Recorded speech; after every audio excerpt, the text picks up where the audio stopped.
Hello book nerds, welcome to Bookshelf Bunny. I'm Kim and today we'll be doing the coffee book tag.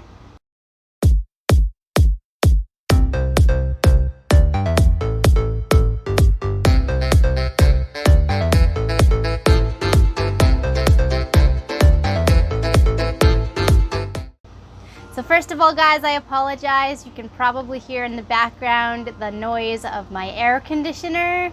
I just couldn't bring myself to turn it off and I didn't want to film in another location today. So, sorry.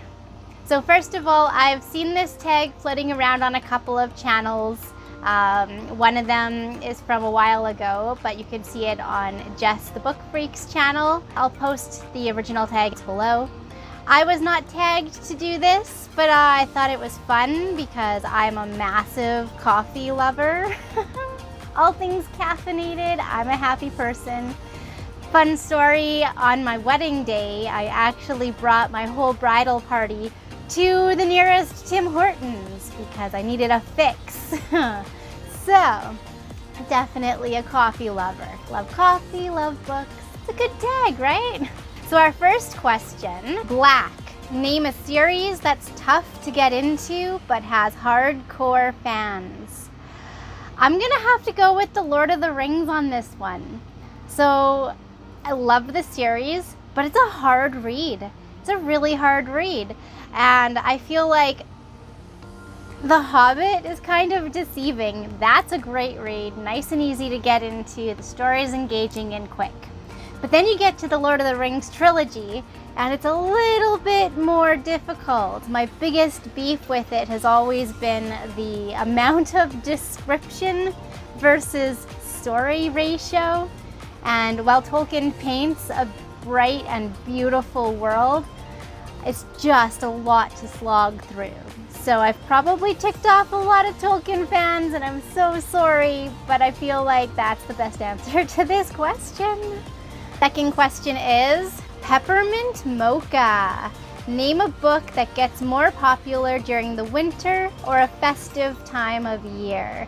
There are so many books like this, but I feel like in recent years it's been the Christmas Shopaholic book by Sophie Kinsella. Everyone loves the Shopaholic series. It's light, it's fun, and Shopaholic and Christmas sort of go hand in hand. I really feel like this is the winner for that question. Hands down, I've seen it pop up more and more often over the last couple of years, and it's a good read, so can you blame them? Our next question is, Hot Chocolate. What is your favorite children's book? Well, not technically a children's book. It is a middle grade book, and that's anything Goosebumps by R.L. Stine. My favorite. I'm obsessed. As you can see, this is my massive collection. Still a work in progress, but one day I'll have most of them. Next question. Double shot of espresso. Name a book that kept you on the edge of your seat from start to finish. I'm gonna have to say It by Stephen King. That book drew me in from the very first scene, and it just held me there until the book was finished. By far one of my favorites. Starbucks. Name a book you see everywhere. Right now, that is definitely Book Lovers by Emily Henry. I haven't read this yet myself, but everyone's reading it because it's the summer season, and this is a light-hearted book from what I'm understanding. So, one day I'll get to this. Question number 6. That hipster coffee shop. Give a book by an indie author a shout out. So I just received this copy by Daniel Monroe, The Chaste Beneath. I haven't read it yet. He's in the middle of working on his second book in this series, and so I'm pretty excited to take a look at that also. But first things first, right? Let me read you the synopsis. 5 years has passed since the Fast War, and Ryan wasn't sure there was anything left to save in the lawless, ungoverned remains of southern England. After a nearby community comes under attack, a cloud of uncertainty hangs over his family and friends' lives. Finding out their home, Pembroke Vineyard, was the next to be targeted, the search for a peaceful resolve becomes paramount. As the depravity of human capability shows itself, Ryan realizes he'll have to sacrifice his morals to keep everyone safe, becoming as ruthless as the enemy outside their gates. That sounds amazing. Can't wait to pick this one up and give it a read. Thanks for sending it over, Daniel. Question number 7.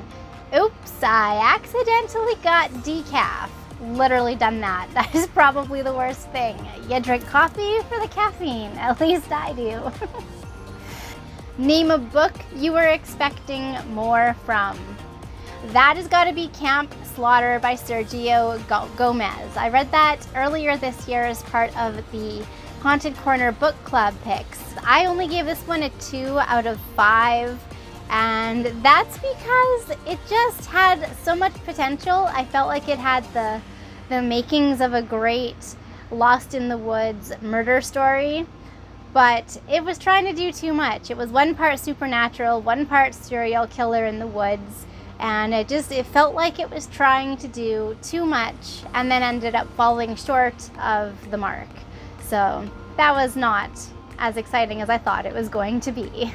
And the last question, the perfect blend. Name a book or series that was both bitter and sweet, but ultimately satisfying.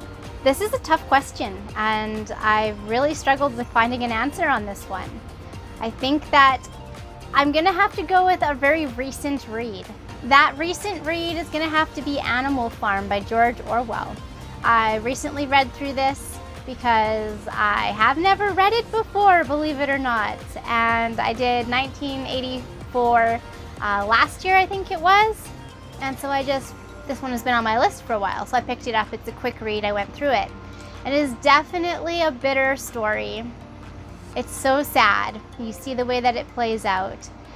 But it's also sweet. You see the people, the animals, I suppose, really get behind a cause that they feel strongly for. But then it just falls apart, and it just kind of breaks your heart a little bit. And it really got me in the feels. You know, it's very political in that it kind of talks about Stalin and what happened, basically an allegory for the Russian Revolution after the First World War. And those poor animals, especially poor Boxer the horse, he did not deserve his fate. So if you haven't read Animal Farm, read Animal Farm. Great read. And that's it, guys. Just a fun, quick tag I thought I'd throw out there into the world. Again, check out Daniel Monroe's book. I will keep an eye out for the sequel as well. I'll let you know when I've given this one a read. I'll do a review on it, so keep an eye out for that. And as far as tagging people, I tag all of you. Every single one of you. What were you guys' thoughts on my answers? Yay or nay? Do you agree? Do you disagree? Let me know in the comments. Okay, book nerds, that's it for me. And as always, happy reading.